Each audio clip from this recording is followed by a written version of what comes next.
হঠাৎ করেই জানতে পারলাম গ্রাম থেকে মেহমান আসবে, তাই আজকে তড়িঘড়ি করে তাদের জন্য সব রান্নার আয়োজন করছি। একলা সংসারে যেমনটা হয়, আপনাদের ভাইয়া না থাকার কারণে আজকে বাজার করা থেকে শুরু করে রান্না বান্না সব কিছুই আমার দায়িত্বে পড়েছে। নর্মালি আমার বাসায় যখনই মেহমান আসে আপনাদের ভাইয়াই তো বাজার সদাইগুলো করে, কিন্তু সে যেহেতু নোয়াখালী গিয়েছে তাই বাজার করার দায়িত্বটা আমার উপরেই পড়েছে। আর এই তো সেজন্য আমি সকালবেলা ঘুম থেকে উঠেই বাজারে চলে গিয়েছি। মুরগির মাংস এবং গরুর মাংস এনেছিলাম, আর মাছ এবং সবজি ফ্রিজে ছিল, কিন্তু মুরগির মাংস এবং গরুর মাংস ফ্রিজে না থাকার কারণে চটজলদি গিয়ে এগুলো নিয়ে এসেছি। আর এই তো এখানে একটু বেশি করেই মুরগির মাংসটা রান্না করে নিচ্ছি যেন আমাকে পরদিনও আর রান্না করতে না হয়। তো আমি এখানে 2টি মুরগির মাংস নিয়ে নিয়েছি। মাংসগুলোকে খুব ভালো করে কেটে ধুয়ে সুমাইয়া পরিষ্কার করে নিচ্ছে। আর এখানে একদম তাজা গরুর মাংস এনেছি। তো গরুর মাংসগুলো মোটামুটি সুন্দরই পড়েছে। তো গরুর মাংসগুলো সুমাইয়া ভালো করে একটু ধুয়ে নিচ্ছে। তো আপনাদের ভাইয়া না থাকার কারণে আমার একটু হিমশিম খেতে হচ্ছে, কারণ বাজার করা থেকে শুরু করে রান্না বান্না সব কিছুই আজকে আমাকে একা হাতেই করতে হবে। নর্মালি দেখা যায় আমার বাসায় যখন মেহমান আসে তখন আপনাদের ভাইয়া সাফওয়ানকে নিয়ে 2-3 ঘন্টার জন্য বাইরে চলে যায়। এই ফাঁকে আমি এবং সুমাইয়া রান্নাবান্নার কাজগুলো গুছিয়ে নিই। কিন্তু আজকে যেহেতু আপনাদের ভাইয়া নেই তাই একটু কষ্ট হয়ে যাবে আমার জন্য। সাফওয়ানকে রাখা, তারপর আবার রান্না বান্না করা, ঘর গোছানো, এই সব নিয়ে একটু মহা মুশকিলে পড়ে যাব। হোক, এদিকে সব কিছু একে একে আমি ধুয়ে ক্লিন করে নিয়েছি। ফ্রিজে কিছু শিং মাছ ছিল, তাই শিং মাছগুলোও বের করে এখন কেটে নিয়েছি। আর শিং মাছের ঝোল তো আমারও পছন্দ, যে মেহমান আসবে তারও আবার ভীষণ পছন্দ। আর যে মেহমান আসবে তার মাংস থেকেও সবজিটা বেশি পছন্দের, তাই একটু সিসিঙ্গা রান্না করব ভাবছি। তো এটাকে আপনারা কি বলেন, সিসিঙ্গা না শসিন্দা? আমাদের নোয়াখালীর ভাষায় কিন্তু এটাকে আমরা শসিন্দা বলে থাকি। তো মাছ আলু দিয়ে ভাবছি একটু শসিন্দা রান্না করব। তো শসিন্দাটা কাটার সময় আমরা দেখেছি আমার আম্মু বা আমার শাশুড়ি মা, নানি, দাদি, খালা সবাই কিন্তু এইভাবে একটা চামচ দিয়ে বা ছুরি দিয়ে প্রলেপটা আগে উঠিয়ে নেয়। তো ওইভাবে করে আমি শসিন্দাটা ছিলে নিয়েছি। আর এই শসিন্দাটা বেশ বড় ছিল, তাই একটাই নিয়েছি, কারণ এত কিছুর মধ্যে আসলে খাওয়া যাবে কিনা জানি না। যাই হোক, এদিকে আমি গরুর মাংসটা বসিয়ে দিচ্ছি। তো গরুর মাংসটা যেহেতু একদম ফ্রেশ ছিল, ভাবলাম যে একটু হাতে মাখিয়ে রান্না করি, তাহলে স্বাদটা অনেক বেশি ভালো আসবে।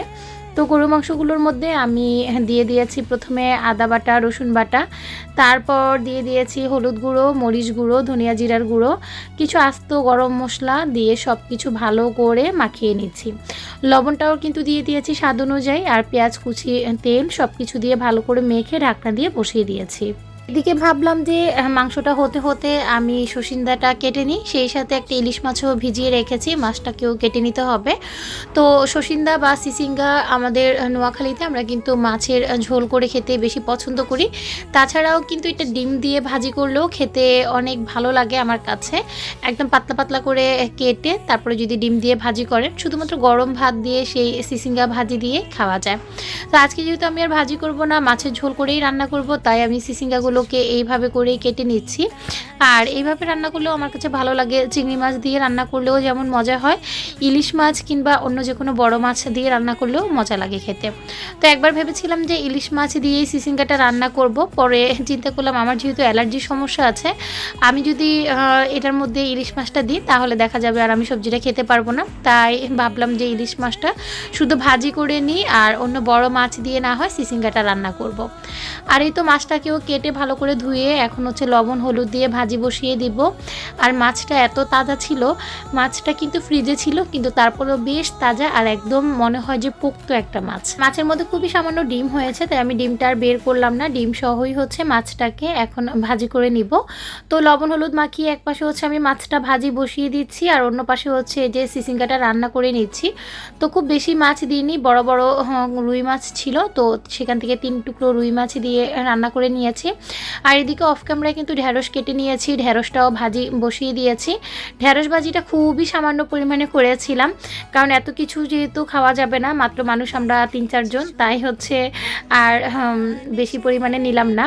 আর এদিকে আমি ইলিশ মাছটা ভাজি করে ফেলেছি, আর এখানে এখন একটু পেঁয়াজ, টমেটো, কাঁচামরিচ বেশি করে দিয়ে এটাকে দো পেঁয়াজও করে নিব। অনেকেই বলতে পারেন যে আপনার বাসায় শুধু হঠাৎ করেই কি মেহমান আসে নাকি? আসলে যেহেতু গ্রাম থেকে মেহমান আসে, তারা হয়তো ডাক্তার দেখানোর জন্য আসে বা অন্য কোনো কাজে আসে, তো হঠাৎ করেই আসলে আসে, আগের দিন রাতের বেলা ফোন করে দেয় বা সকালে গাড়িতে উঠে ফোন করে বলে যে আমরা আসতেছি। যে দাওয়াত দিয়ে যখন মেহমান আনি তখন তো 2-1 দিন আগ থেকে আয়োজন শুরু করা হয়, আর এরকম হঠাৎ মেহমান আসলে হঠাৎই আয়োজন করা হয়। আর যারাই আসে না কেন সবাই তো আর ক্যামেরার সামনে আসতে স্বাচ্ছন্দ্য বোধ করে না, তাই কাউকে আর ক্যামেরা বন্দিও করা হয় না। আর এই তো এখানে আমার ইলিশ মাছের দো পেঁয়াজু হয়ে গেছে, সেই সাথে সসিন্দাটাও রান্না করা হয়ে গেছে। আর আমি হচ্ছে শিং মাছের ঝোলটাও রান্না করে নিয়েছি, একে একে সবগুলো রান্নায় কিন্তু গুছিয়ে নিয়েছি, শুধুমাত্র গরুর মাংসটা এখনও হয়নি, সেজন্য সেটা ধরা হয়নি। যাই হোক, দুপুরে রান্না বান্না শেষ করে হচ্ছে খাওয়া দাওয়া করবো, আর এরই মধ্যে কিন্তু আমার মেহমানও চলে এসেছে। আর এই তো শিং মাছের ঝোল রান্না করে নিয়েছি, মুরগির মাংসটাও কিন্তু হয়ে গেছে, আর এখন হচ্ছে গরুর মাংসটা হলেই টেবিলে খাবারটা পরিবেশন করে দিব। তো আজকের মতো বিদায় নিচ্ছি, সবাই ভালো থাকবেন, সুস্থ থাকবেন, আল্লাহ হাফিজ, আসসালামু আলাইকুম।